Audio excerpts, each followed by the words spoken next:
Recording. It's Hello. the after show. Hello, Patreon friends. Welcome to Quests and Cthulhu. We just finished a very, very entertaining episode that, well, let's just say that I was worried when we started. I was like, do I have enough stuff for today? And we did none of my stuff for today. It was all just a wacky heist episode that, thanks to some very good rolling on your part, and I begrudgingly admit an actual plan towards the end there, you actually made it through. That was something. But you said something, Thomas, during the break that I thought would be fun to unpack.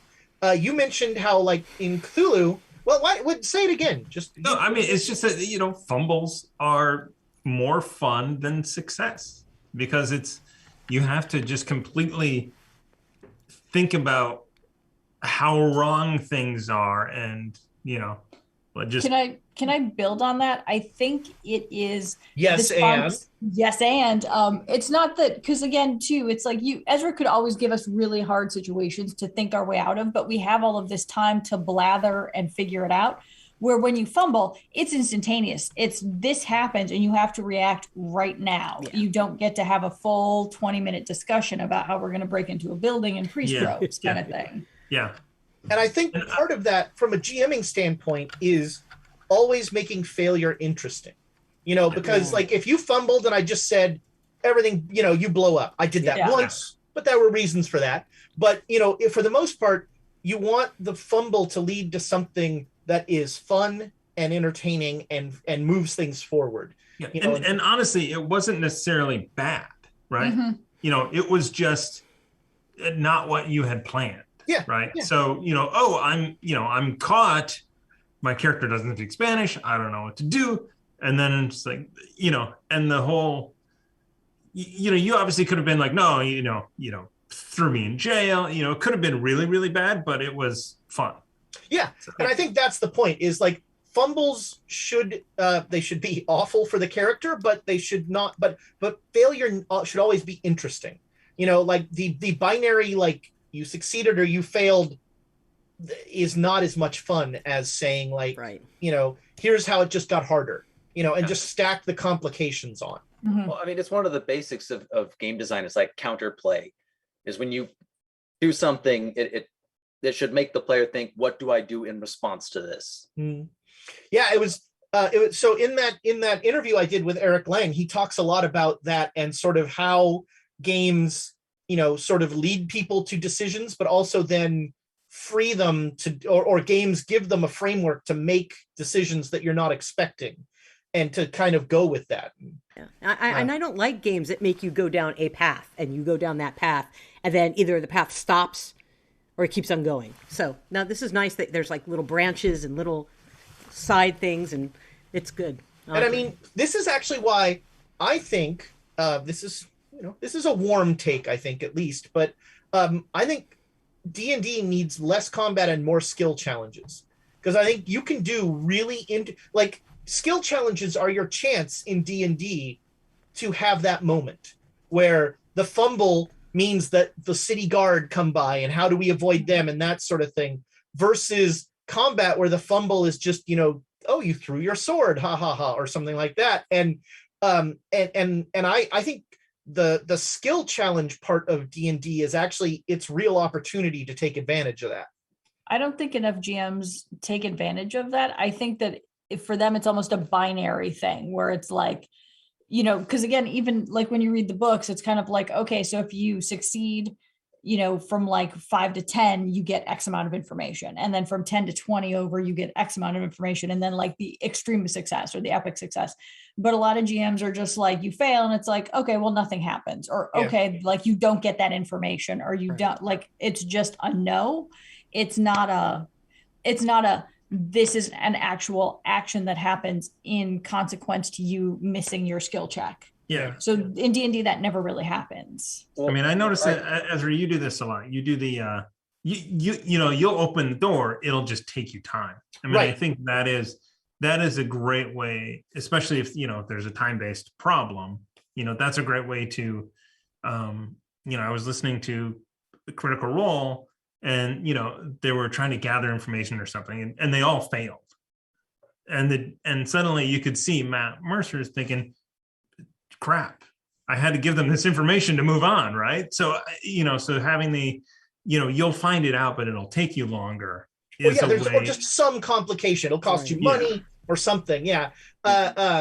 There's Trail of Cthulhu was was sort of a response to that whole thing, because there were a number, especially in its younger days, of Call of Cthulhu modules where just that would happen. Like if you failed the spot hidden roll, you didn't get the one piece of information that would make the whole mystery make sense. And Trail of Cthulhu is just super naked about it and says, like, there are 4 clues here, you will find, here's how you'll find them. And here are the, if you don't find that, here's the complication before you find it, and that sort of thing. Which, I think I prefer the sort of more modern Call of Cthulhu way than that, because the Trail of Cthulhu one is almost purely transactional, because you have like a pool. So I have like 4 points in investigative skill, and I say, for 1 point of investigative, you'll learn part of it. For 2 points, you'll learn all of it. And then you're just like, okay, I'll spend those points, and you get your points back slowly, but it's almost purely transactional. And I would rather have there be something interesting that happens for you not making the roll. You're still going to get whatever it is, but then we're going to stack something else on there. And then, like, I still don't know if Jared hadn't made that fast talk roll, I'm not sure what would have happened with the orderly down there, but fisticuffs. That would have been One it. thing that I want to jump in and hole. say is that I Seal think it up. Call of Cthulhu is the perfect game, because you're, as players in it, you have to be, everything is unorthodox. The rules of society and everything just don't work anymore when the stakes and the weirdness is where it's at. So I think it's a perfect game where when you add those complications, you're already in a mindset of kind of like not quite anything goes, but pretty much anything goes. And so you're in a perfect mindset for if someone wants to get acclimated to that. Like D&D isn't necessarily, you still have to act sane. So it might not come as natural. Well, it's more expected.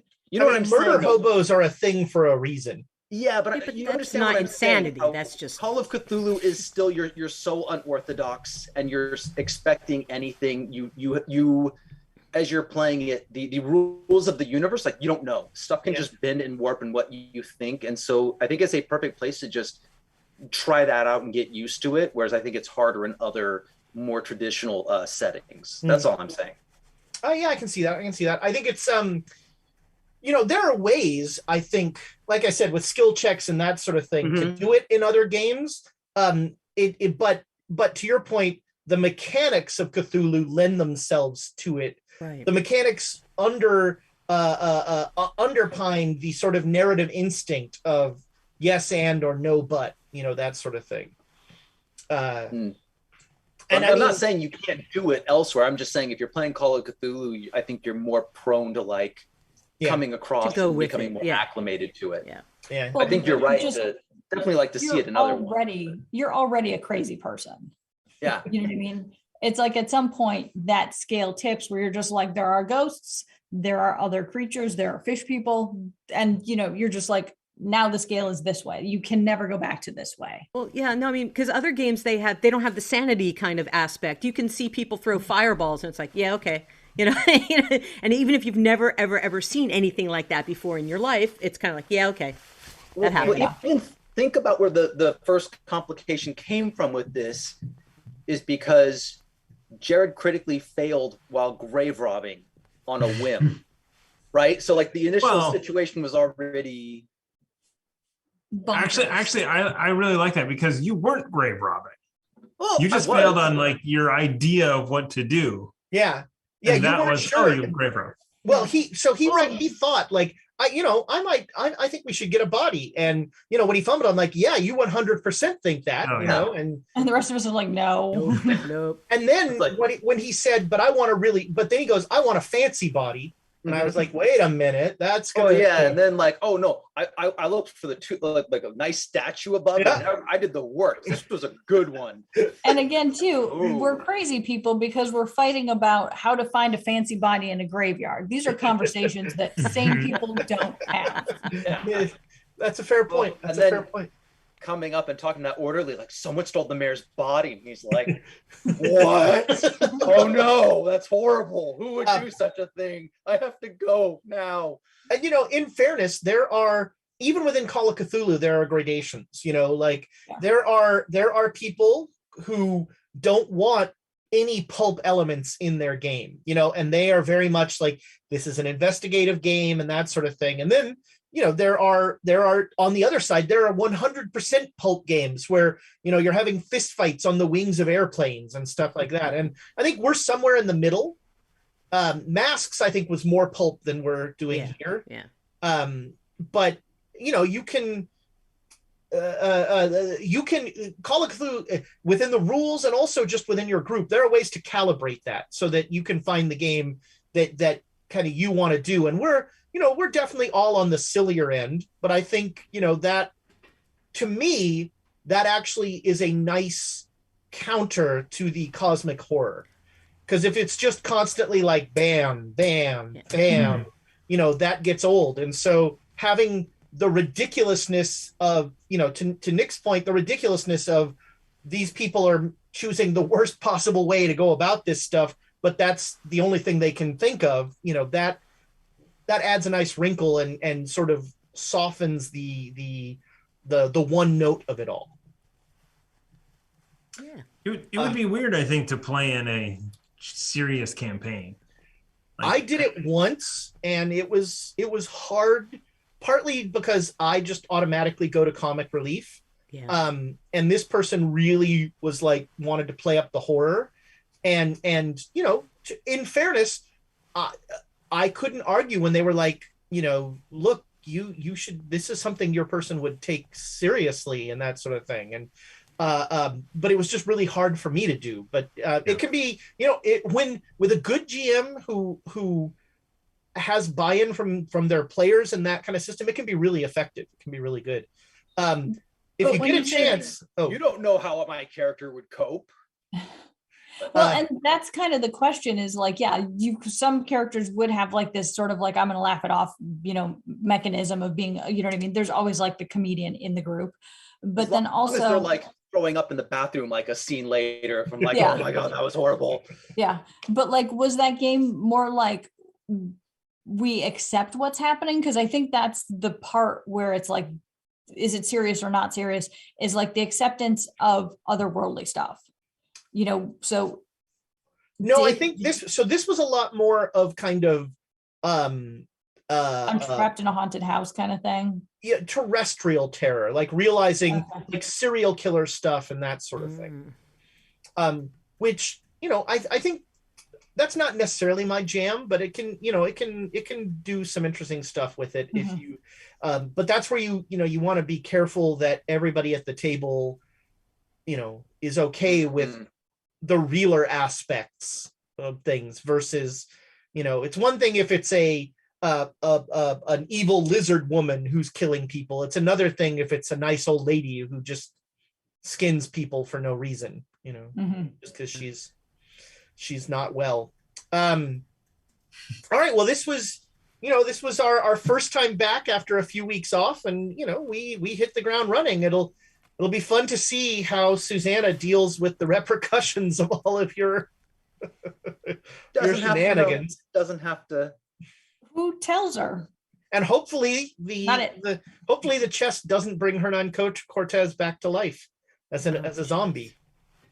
We're keeping them separate, and we're not his bones. And again, it's one of those things where same as with the mayor, the parts did not go in as like in body order. That's right. That's right. Just weak.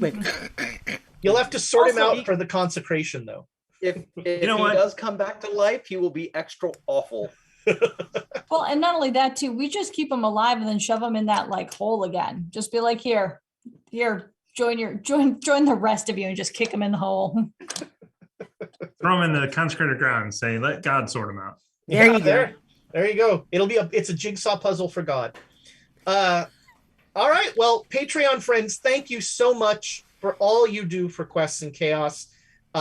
We just had Thanksgiving, and I am thankful for all of you. You do wonderful things to help us keep having the fun that we're having, and hopefully that you're having as well.